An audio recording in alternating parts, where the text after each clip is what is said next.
Bom, uma boa tarde. O tema do momento aí é como fica a questão militar. Nós tivemos aí, nesse período Bolsonaro, uma adesão quase condicional das Forças Armadas ao Bolsonaro. Os poucos que resistiram foram afastados. Houve um empreguismo, uma cooptação da forma mais humilhante, digamos, para as Forças Armadas, né?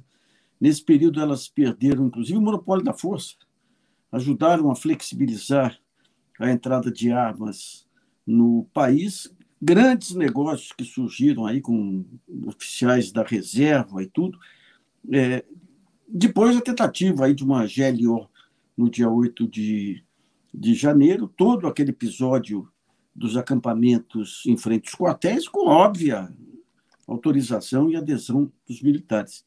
E agora se chega no momento que eles estão desmoralizados, você não ouve falar de nenhum plano de defesa, e tem a grande discussão: qual é o papel dos militares? Primeiro, qual é o papel ideal dos militares dentro de uma democracia? Segundo, quais são os caminhos para enfrentar essa resistência deles? O nosso entrevistado é um dos principais especialistas aí do tema, que é o Manuel Domingos. Aí eu agradeço muito a sua participação, Manuel.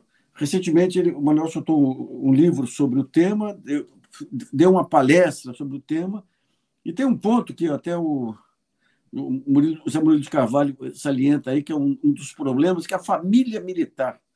O fato dos militares terem se transformado numa casta fechada. Isso é um desafio danado, hein, professor?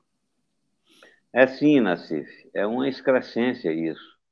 Isso contraria o princípio básico da defesa nacional, que é a união, a coesão dos brasileiros. Isso forma uma coisa à parte. Nesse sentido, as Forças Armadas caminham em direção contrária ao que se espera de uma defesa nacional. É algo profundamente grave e elas fazem isso como resposta a esses ataques que você mencionou. Elas estão fragilizadas, né? Se unem, se fortalecem interiormente, o espírito de corpo passa a agir de forma mais assolada, né? Eles contam com alguns milhões, a família militar consta de alguns milhões, porque são os contingentes da reserva remunerada e não remunerada. Então, é uma família que mostrou força, né, na campanha de Bolsonaro, é uma família que mostrou força é, é, influindo ou determinando os rumos de um governo catastrófico, mesmo assim se sustentaram. E agora tem força bastante para insistir num projeto de defesa nacional formulado em 1912, né, que está totalmente defasado. De 12 até agora, o Plano Nacional de Defesa, que está no Congresso, não foi discutido e eu acho que não tem sentido discuti-lo.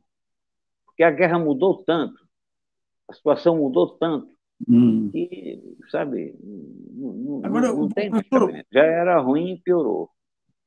uma coisa que chamou atenção foi esse manifesto aí do general Tomás, aí, comandante do Exército, em vez de, quer dizer, falando da profissionalização, mas chamando, anunciando a luta por mais benefícios, por melhoria das escolas militares, por melhoria, por aproximação com os oficiais da reserva. Ou seja, ele deu uma chamada para o fortalecimento dessa corporativo, né? Não foi no sentido de afastar do jogo, né? Olha, você sabe que eu, nas condições da época, eu achava que o general Tomás seria a melhor opção, né? Eu firmei essa posição na época. Agora, a figura do comandante ela é contingenciada. Então, essa iniciativa que você menciona agora está dentro desse objetivo de se fortalecer internamente. Isso, a intervenção na política deixa sequelas, né? É um bocado de gente né, contrariada, alguns presos, defende ou não defende os presos, se envolver em tudo quanto é coisa que não presta. Né? E essa atitude do general Tomás é uma atitude de defesa corporativa. E revela força, Nassif. Ele revela força porque ele está conseguindo dinheiro. E eu acho que investimento nas Forças Armadas agora é desperdício, francamente, falando de forma muito direta, sem uma redefinição da defesa nacional, Claro. sabe? Esses Agora, investimentos professor, bilionários. eu estava vendo os princípios que o senhor coloca lá de defesa nacional, batem com aquele Plano Nacional de Defesa que o Jobim ensaiou lá atrás. Aí. Aquilo lá não avançou nada. A questão do investimento em inovação, tecnologia, não avançou nada. Não, na CIF tem alguns pontos comuns que são retóricos, né, naquele plano. Né? E são retóricos por quê? Porque a base do planejamento persiste a mesma. As Forças Armadas estão muito mais voltadas para uma defesa interna do que, sabe? Agora, naquelas circunstâncias do Jobim, havia uma busca efetiva de reduzir a dependência. Só que o projeto proposto não era esse, né? Ele conflitava, não batia. Por exemplo, se você vai investir em tecnologia, é natural que você suprima uma série de despesas inúteis. A redução do gasto com o pessoal era fundamental. As centenas de unidades militares completamente desprovidas de sentido para a defesa do Brasil, completamente decididas. As Forças Armadas têm um patrimônio extraordinário. Uma parte desse patrimônio imobiliário das Forças Armadas seria bastante para nós termos, por exemplo, independência efetiva em aviação, né? Ou em navegação submarina. Quantos e quantos? São 217 tiros de guerra. Imagine esses 217 tiros de guerra transformados em alguma coisa plausível. A guerra não se faz mais com briga de corpo a corpo, sabe, com sabre, com nada disso. Esse centro de formação lá de guerra na selva, do Exército lá na Amazônia, isso é uma fonte de despesa terrível que só serve para propaganda, porque a defesa da Amazônia jamais vai ser feita na base do corpo a corpo, né?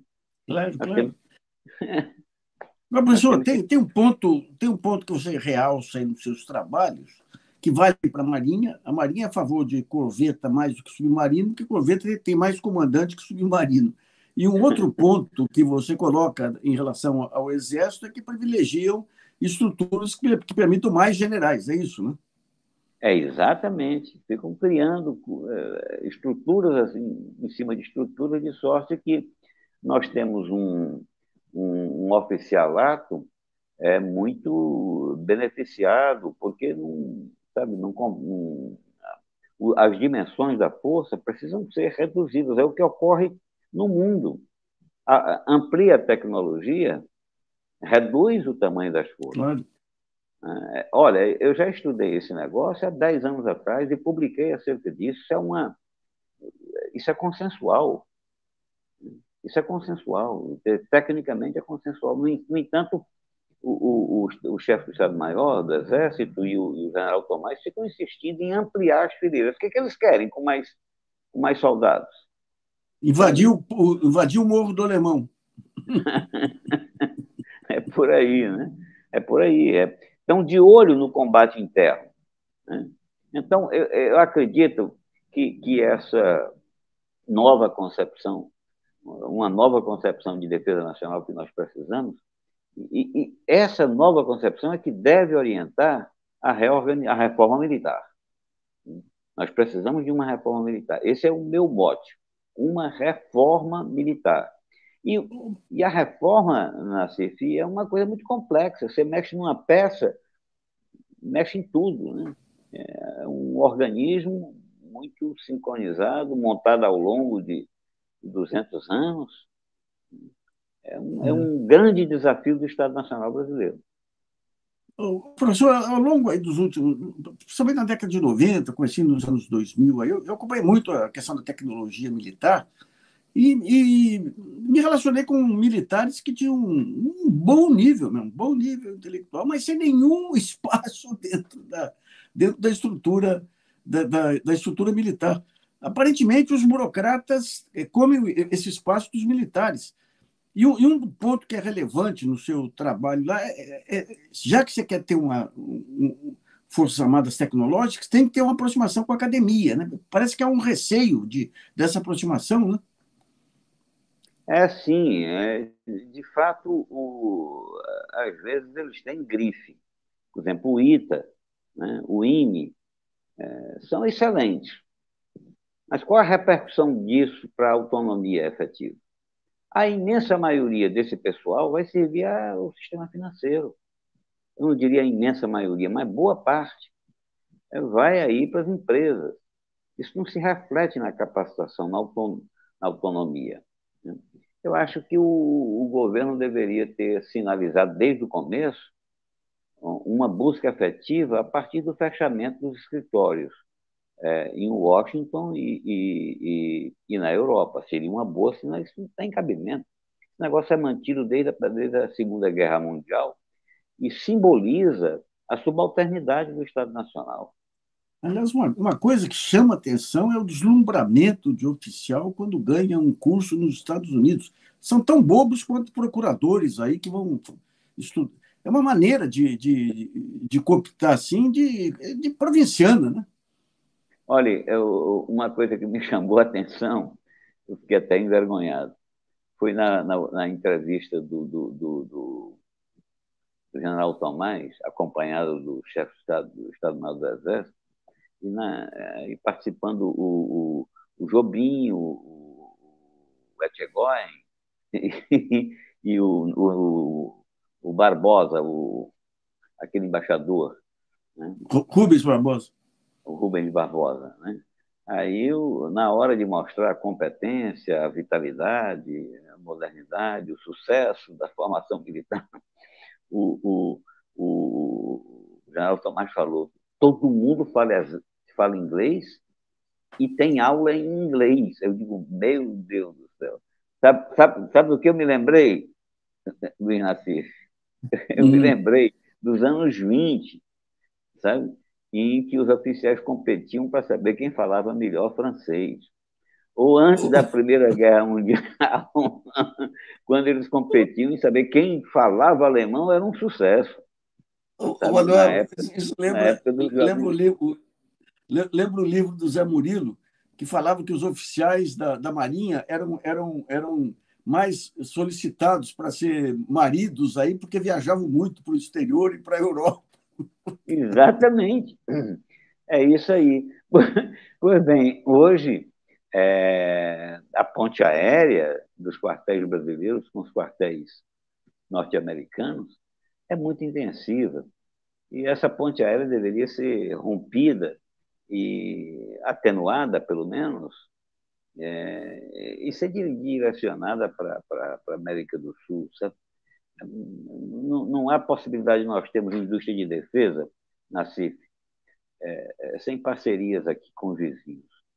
Modestas parcerias, mas só o fato de, por exemplo, nós temos um sistema de monitoramento do espaço aéreo, terrestre, naval, sabe, um monitoramento conjunto, e só isso aí era suficiente para quebrar completamente essa dependência relativamente ao Pentágono. Agora, E Manuel, isso só está ao para. nosso alcance, nós poderíamos sim efetivar uma coisa dessa. Basta saber. Pô, eu participei da direção do CNPq.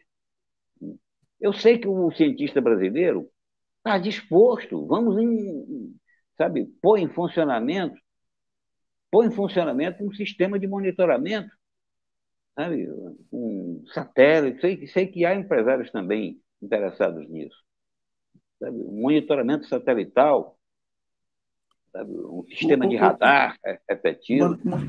Manuel, eu lembro lá no final dos anos 90, eu fui conhecer o IME, o Instituto Militar de Engenharia. Porque eu Sim. tinha, um pouco antes, lido muito sobre acordo nuclear, lido matérias jornalísticas, obviamente. E me parecia lá que a pessoa que tinha mais objetividade era o Rex Nazaré, e ele estava dirigindo o IME. E lá no IME, ele me mostrou o desenvolvimento de drones, quando nem se falava muito em drones, o drones era o desenvolvimento de sistemas de ultrassom para rios, para cercar presídios, para ter ideia. E ele não sabia como, para que oferecer. Ele veio pedir ajuda para um jornalista para ver se Sim. o Ministério da Justiça ou o Estado-Maior entende. Rapaz, mas virou uma Não, burocracia terrível. olhe, você está citando o Rex, e eu citaria também o general Amarante, né? General Amarante, um grande amigo meu, me ajudou a organizar um livro. Ele tinha essa noção, né, de autonomia tecnológica. O irmão dele, inclusive, foi assassinado, segundo ele mesmo contava. O irmão dele era um brilhante físico nuclear, né, da aeronáutica. E ele foi assassinado pelo serviço secreto dos Estados Unidos em conjunto com o de Israel, né? O coronel Amarante. O coronel Amarante foi sacrificado. Foi naquele episódio de venda de plutônio para o Iraque, não? Olhe, não, isso foi antes. Olhe, ele era o mais brilhante físico nuclear brasileiro orientado para isso. E ele foi assassinado, foi envenenado. O Amarante tinha convicção e denunciou isso ao longo de sua vida. Amarante dirigiu o IME, ele foi reitor do IME também, e buscou por todos os meios, mas, olha, Nassif, é incompatível essa história de lei e ordem, tratar de inimigo interno e tratar de defesa nacional. Não há compatibilidade. Eu acho que a essência do meu livro é isso, né? Eu defino que uma concepção de defesa nacional tem que ter como viga mestra a coesão dos brasileiros. Se Claro, você claro, admite claro. que há, se você admite que há inimigos, aí, meu irmão, não tem, é a fragmentação. Porque contra o inimigo, você odeia, você quer exterminar, quer extirpar, quer pendurar de cabeça para baixo, né? Quer matar, né? Então, a nova concepção de defesa nacional, que eu acho que o Lula deveria empalmar, inclusive para corresponder a essa vontade que ele corporifica de mudar o Brasil, né, deveria suprimir, foiçar a ideia de inimigo interno. E que a lei e a ordem, sejam objetos de atenção da segurança pública. A segurança pública. O sujeito que vai Claro, claro. cuidar de lei e ordem tem cabeça para se voltar para uma guerra tão complexa como é a guerra de hoje? É incompatível isso. Manuel, uma coisa que me chama muito a atenção, quando começou a BIM a se reestruturar, eu até andei fazendo entrevistas sobre a guerra cibernética, os estudos que eles faziam, os ensaios que eles faziam. A gente pensava que seria utilizado para evitar boicotes aí a sistema elétrico, a roubo de patentes e tudo. Agora, quando a gente vê esses episódios que envolvem o Coronel Cid, a BIM, erros assim básicos de tecnologia, o que virou, digamos, essa questão da guerra cibernética dentro das Forças Armadas? Olha, Virou nós não espionagem temos. interna? Usaram para identificar funcionários públicos críticos do bolsonarismo. Usaram ferramentas de internet, né? Mas o que mais que tem coisas úteis aí com vistas a uma guerra mesmo? Não, nós não temos capacidade cibernética, nós não podemos proteger. Olha, o domínio aéreo, terrestre, cibernético, marítimo, sobre nada disso nós temos defesa, né? Nesse sentido, a gente pode dizer fracassaram. Forças Armadas fracassaram. Agora, jogar no lixo, não dá para jogar no lixo. Nós precisamos de reformá-las. Arrumar outras Forças Armadas, isso aí só com revolução, o que não é o Claro. caso. Né? O que não é o caso. Então, o caminho é uma reforma. Agora, se nós temos o poder político acovardado, aí não dá. Nós tivemos um exemplo de covardia na semana passada, a Comissão de Constituição e Justiça, quando o general Etchegóin chegou lá, arrotando uma... e tentou me intimidar. Né? Tentou me intimidar. Né? Você está dizendo que eu estou mentindo? Eu falei, claro, porra. Você está com enrolada, né? Não é isso aí. As Forças Armadas precisam ser analisadas, os brasileiros precisam tomar consciência das Forças Armadas que dispõem do Inacif. Não dá para ficar, sabe? Eles ficam procurando agir como assistente social em Puta, obras, em obras outro dia eu vi, outro dia eu vi um vídeo daquele ridículo do Aldo Rebelo, quase chorando. Falou, eu conversei com uma major do Exército, ela visita uma tribo lá no meio da Amazônia e ensinou o indinho a escovar os dentes. Depois o indinho chamou mais 5 índios e ensinou a escovar os dentes. Ele quase chorando. Eu falei, mas isso é forma de legitimar Forças Armadas? Meu Deus do céu. Olha, isso aí é uma forma de não reconhecer o papel essencial das Forças Armadas, que é dissuadir o estrangeiro agressor, eventual agressor, potencial agressor. É uma forma de desvirtuamento, de legitimação da atuação interna. É isso que o Aldo e outros têm feito, sabe? É Agora, lastimável. uma vez, Agora, hum. uma coisa que eu não entendi, professor, no auge aí do governo Bolsonaro, que foi um governo militar, efetivamente, nós temos aí uma indústria aeronáutica onde a parte comercial e a parte de defesa estão intimamente interligadas, porque a tecnologia de uma vai para a outra. Como que se deixou aquela venda da Embraer para a Boeing? No meio militar não teve reação nenhuma? Olha, imagine se o Brasil desenvolvesse uma indústria naval e uma indústria aeronáutica, de fato, né, autônoma, que não precisasse de ser mobiliada com equipamento estrangeiro e com motor nacional. Seria uma mudança radical nas condições geopolíticas. Eu sustento que, nessas proposições que eu faço, a primeira, a viga mestra da defesa é a coesão dos brasileiros. E a grande viga mestra é a amizade com os vizinhos. Porque sem essa amizade, nós não teremos proteção territorial e não poderemos ter mercado para os produtos de defesa. A indústria não pode se desenvolver. Claro. Os Estados Unidos não permitirão. Essa é uma grande luta. Uma grande luta. As parcerias com os oficiais brasileiros deveriam ter como segunda língua o espanhol. O espanhol, não o inglês. O espanhol, porque são países pequenos, não podem ser comparados ao Brasil, a Argentina um pouquinho mais capaz, mas juntos podem fazer inferno. Juntos podem fabricar submarino, fabricar barco, fabricar avião, se não de imediato, no curtíssimo prazo. Sabe? Curtíssimo prazo, falando nesses programas estratégicos, Isso. obviamente, É implica em isso. anos, né? Não Quando não é fala em questão. indústria de defesa, a gente pega, por exemplo, a parte. Opa, deu uma travadinha aí. Dá para repetir, Manuel? Não, eu lhe ouvi bem. Eu estava insistindo na necessidade de o desenvolvimento da capacidade autônoma é ligado, é associado com a amizade com os vizinhos.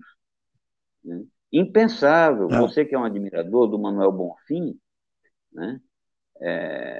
sabe bem isso, essa integração é inelutável, né? Ela, ela precisa vir, e no que diz respeito à defesa, é fundamental. Então, no lugar do general estar orgulhoso porque o oficial fala inglês fluente e tem aula em inglês, ele deveria estar incentivando que a segunda língua do militar brasileiro fosse o espanhol.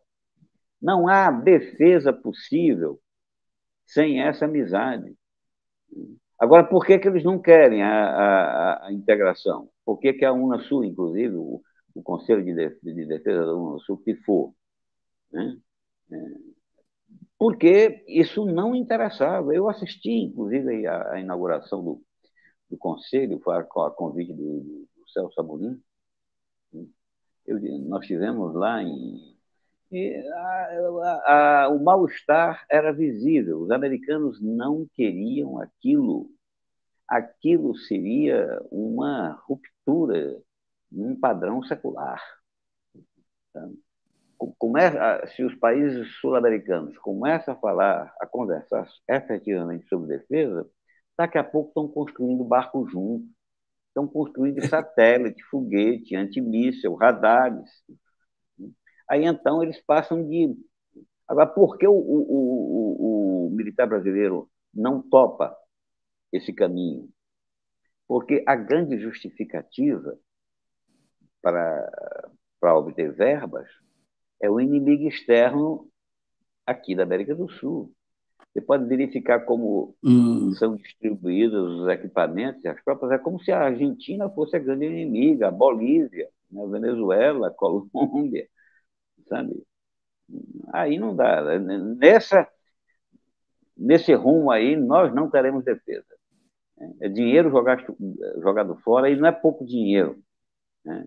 Se trata de um dos maiores orçamentos militares do mundo.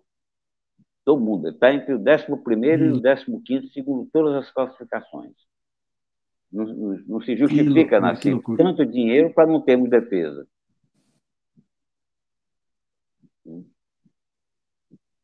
Aliás, lembrando Manuel Bonfim, ele dizia que foi graças à resistência aos holandeses em Pernambuco, no Nordeste, lá que houve a independência dos demais países latino-americanos, porque os estrangeiros não conseguiram criar uma base no Nordeste para, a partir dali, estabelecer os ataques aos vizinhos. Aí.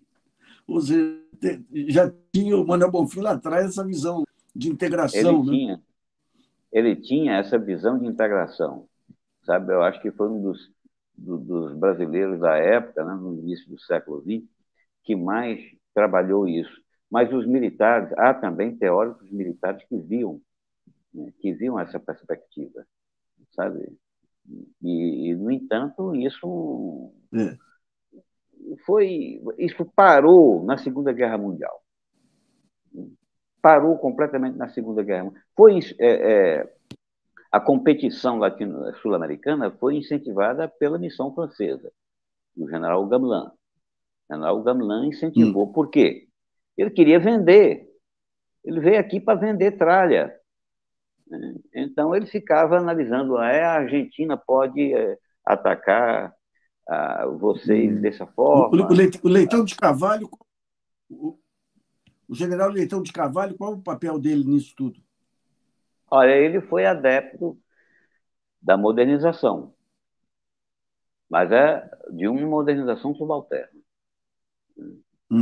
Na verdade, ele teve um papel saliente, fez parte dos jovens turcos, foi para a Alemanha, né? Falava alemão, tudo, e foi responsável um dos responsáveis pela transfiguração, participou da missão indígena, né? Estevão Leitão de Carvalho. Muitos daqueles oficiais tinham liberdade, na ocasião, de pensar alternativas de alianças estratégicas. Nós já conversamos sobre isso. Olha, esses formados aí no começo do século, até 1930, eles tinham liberdade. Eles tinham liberdade, havia correntes variadas. Agora, eu não comparo os golpistas de 64 com os golpistas de agora, né? Nós já falamos disso, né? Porque os de agora são formados no pós-guerra, e no pós-guerra é o Hum. domínio indiscutível, né? É a prevalência do poder do Pentágono.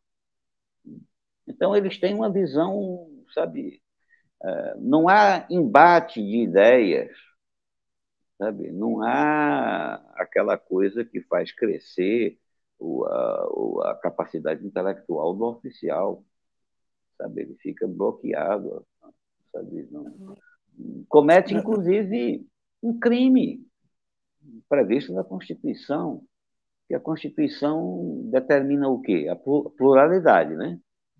De pensamento, né? Hum. Há pluralidade efetiva de pensamento nas Forças Armadas?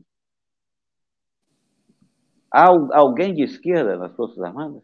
E foram todos expelidos com humilhação aí no período ditatorial aí. Então, é isso, né? As Forças Armadas Agora, praticam ilegalidade a todo momento, a todo instante. Isso é cotidiano, né? agora, professor, tem muito essa história de não mexer no currículo da AMAN, mas pelo nível que a gente viu aí do Coronel Cid, primeiro colocado, o General Pazuello, o que a AMAN ensina? Ela tem um nível. Que nível que tem a Academia Militar, a gloriosa Academia Militar das Agulhas Negras? Nassif, você toca num dos pontos mais explorados, e eu insisto no meu livro em explicar o seguinte, que o militar não se forma em sala de aula. Tá. O militar não se forma. O militar se forma, basicamente, através de rituais, de comemoração de efemérides, sabe? Através de cânticos. O Exército canta todo dia. Eu sou a esperança do Brasil, né? O aluno da AMAN canta todo dia. Nós somos a esperança de um Brasil inteligente. Ele já se cria na música. A música e a ginástica, lembra Platão, né? Formam o Hum. guardião, né? Tem todo um sistema de cerimônias, de efemérides e de coisa que, né? Não há. O militar não pode glorificar Tiradentes. Não pode.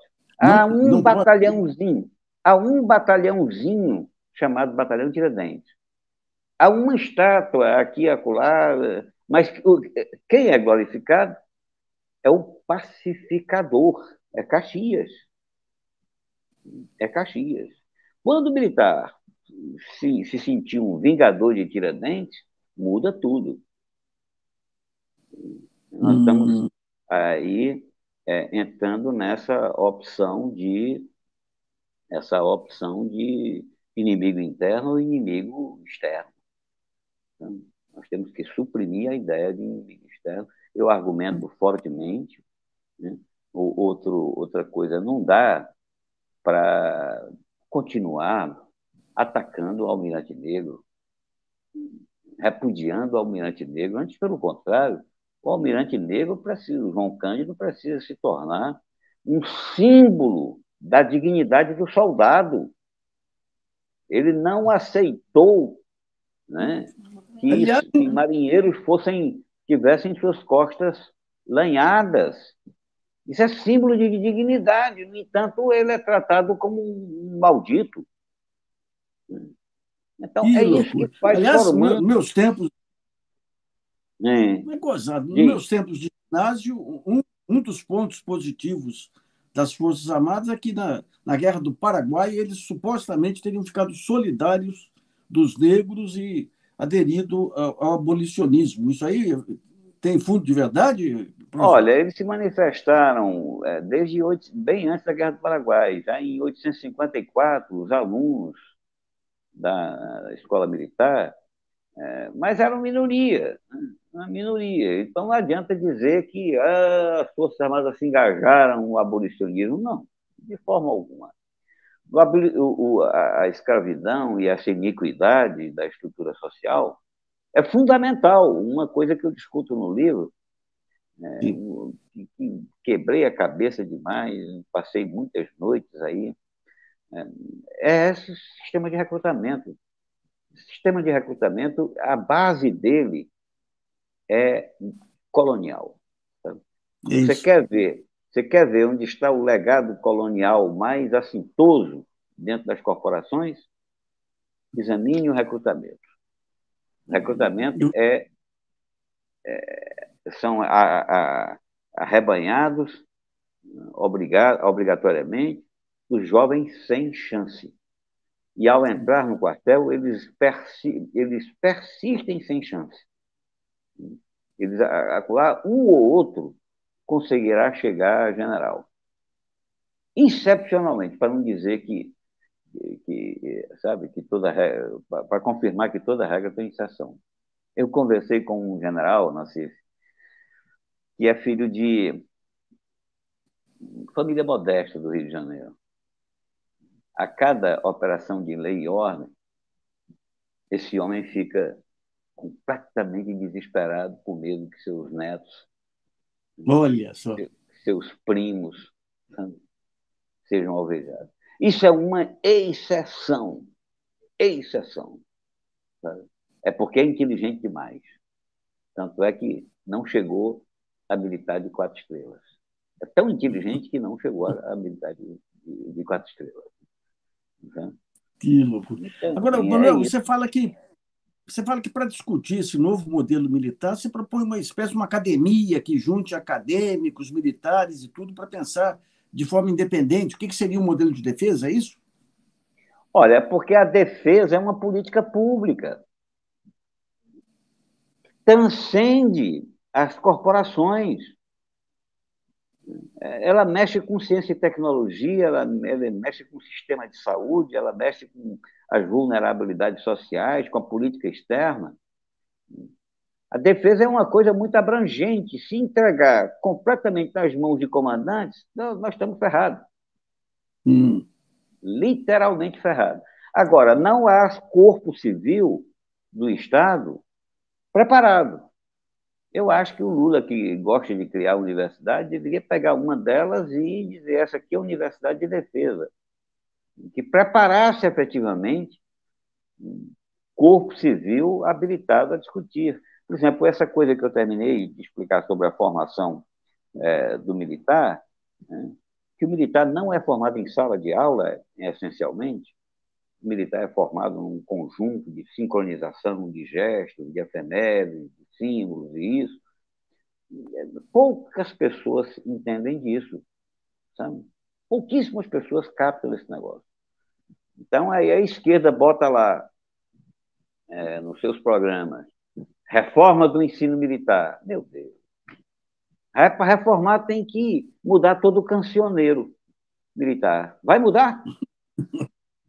O E tem cancioneiro dobrado militar? bonito. Eu Ó, sou tem fã do dobrado, dobrado, viu? olha, e dobrado, mas a letra, a canção do soldado é uma canção bonita, rapaz. É uma Linda, canção. viu? Agora, pensa na letra. É. Pensa no que diz a letra, sabe? Um dia, você que gosta muito de música, eu gosto também. Um dia, quem sabe, a gente faça um livro, né? A gente se junta para fazer um livro analisando o cancioneiro militar, sabe? Aí, Vamos, eu topo que olha, inclusive, a- eu cometi um dobrado que foi gravado pela banda da Polícia Militar de São Paulo, viu?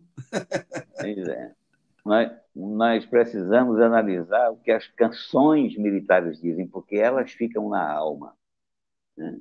Todo dia, Boa, boa. todo dia o sujeito dizer: eu sou a esperança que o Brasil alcança, né?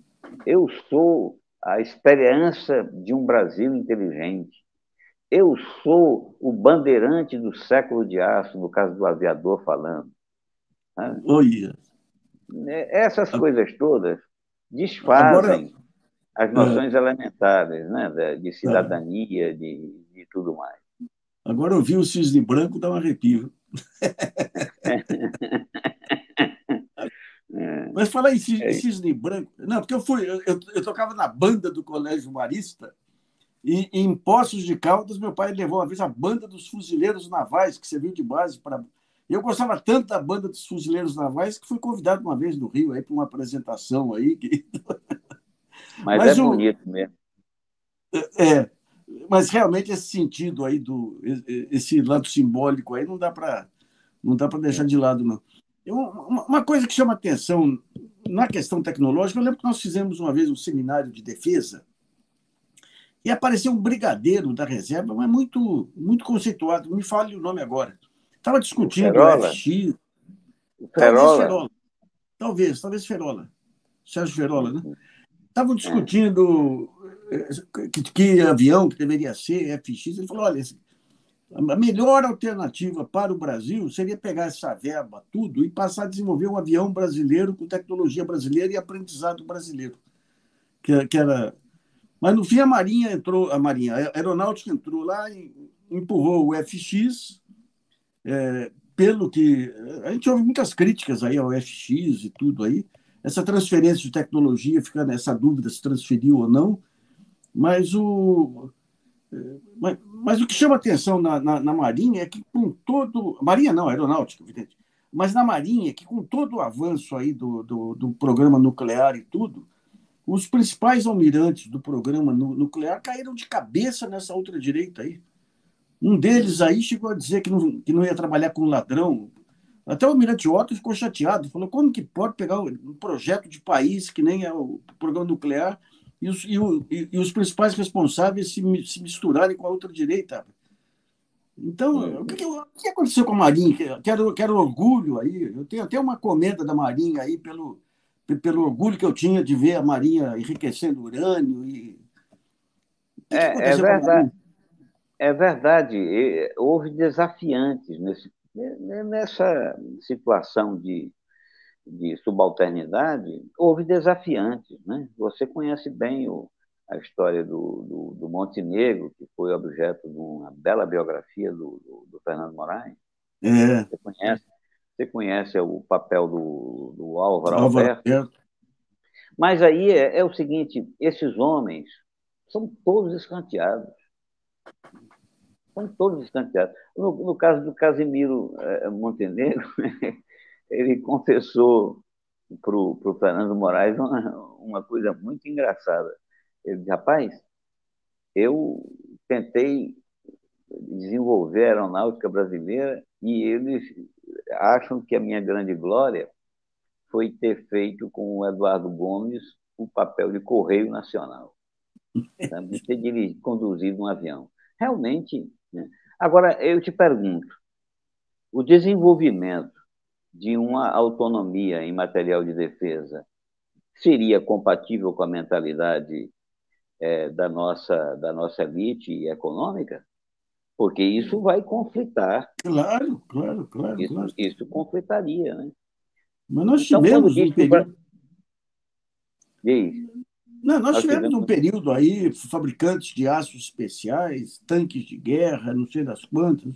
Mas quando a gente pega o pensamento econômico dos militares, que pensaram em outros tempos, pensaram em projetos industriais aqui, inclusive como defesa contra a Argentina, né? Hoje em dia, o pensamento deles é neoliberal, é o pensamento Bolsonaro. É Hum, neoliberal, totalmente neoliberal na economia e com controle dos postos de Estado pelos militares com aliança com os Estados Unidos. Não tem projeto nenhum de país, rapaz. bom, vendo isso, eu diria, eu sustento no livro, isso é resultado da unidade político-ideológica. A unidade política e ideológica é um fracasso, é conduzir a defesa para a derrota. E eu faço bem a distinção entre unidade política, ideológica e unidade doutrinária. A unidade doutrinária é importantíssima. Sem ela não há eficiência militar. Agora, a unidade política e ideológica ela é burrificante, né?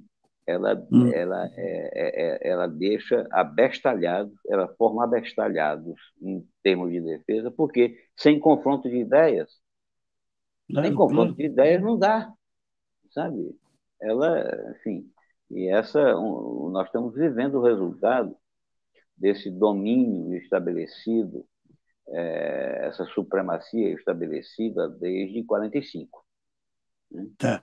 Desde Que é onde vem a 1945. escola de Sorbonne, vem Goberi, vem todo esse pessoal. Exatamente.